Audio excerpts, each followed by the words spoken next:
Assalamualaikum warahmatullahi wabarakatuh. Salam kepastian hukum, kemanfaatan, dan keadilan.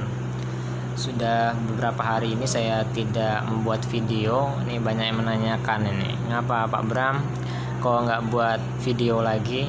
Ya, karena ada kesibukan lainnya, jadi saya tidak sempat untuk membuat video.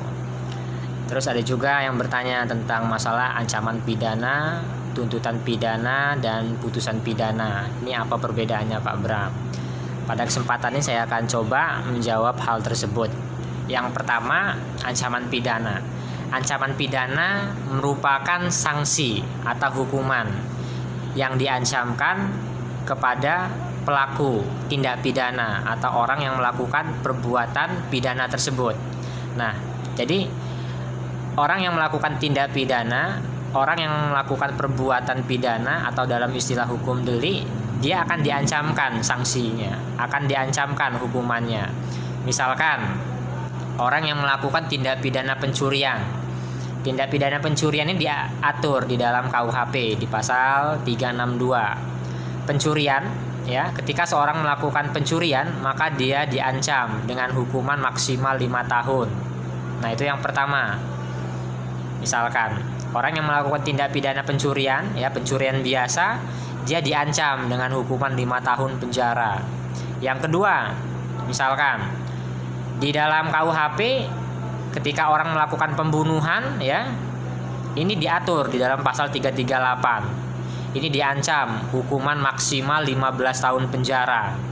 Nah, jadi itu yang disebut ancaman. Ketika orang melakukan pembunuhan, maka dia mendapat ancaman 15 tahun hukuman penjara, itu maksimalnya.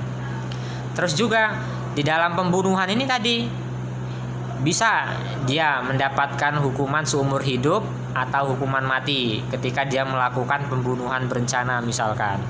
Nah, ini yang disebut dengan ancaman pidana. Ancaman pidana sendiri ada hukuman mati, ada hukuman penjara seumur hidup atau waktu tertentu, ya, maksimal 20 tahun.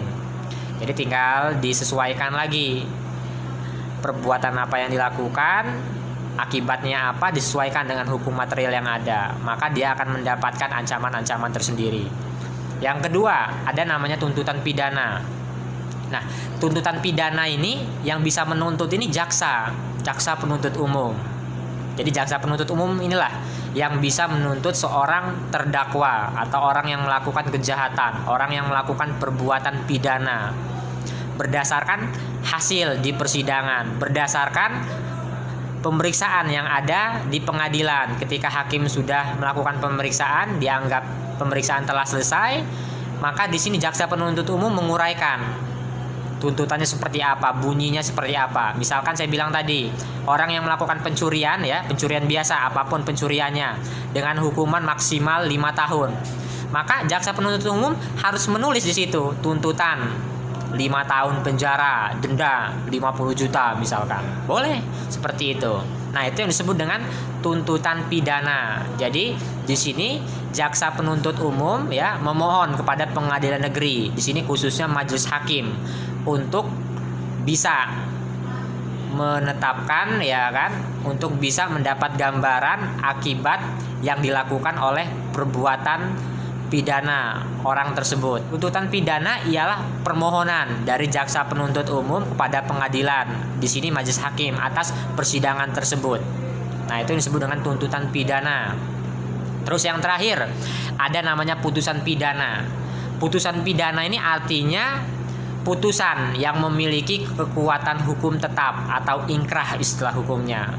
Nah, jadi berdasarkan persidangan, ya kan, berdasarkan dakwaan, berdasarkan tuntutan, berdasarkan saksi-saksi yang ada, berdasarkan pembelaan terdakwa, tidak ada alasan pemaaf, tidak ada alasan pembenar.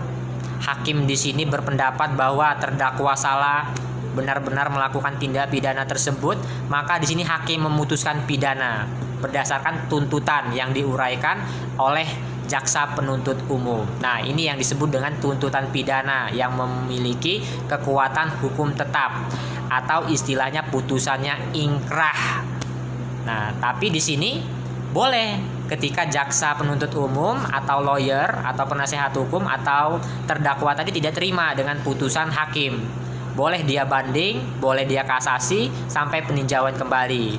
Tetapi kalau misalkan seorang terdakwa tadi yang sudah terpidana, ya, ini yang didampingin oleh lawyernya tadi, dia tidak mau mengajukan banding, terus juga jaksa tidak mau mengajukan banding selama 14 hari, maka putusan hakim tersebut bersifat ingkrah atau tetap. Jadi terdakwa di sini menjalani hukumannya. Udah berubah, awak yang di persidangan namanya terdakwa terus menjadi terpidana. Terpidana tersebut harus menjalani hukumannya. Nah, ini perbedaan antara ancaman pidana, tuntutan pidana, dan putusan pidana. Nah, ini mungkin yang bisa saya berikan. Semoga bermanfaat. Nantikan video-video saya selanjutnya. Salam kepastian hukum, kemanfaatan, dan keadilan. Wassalamualaikum warahmatullahi wabarakatuh.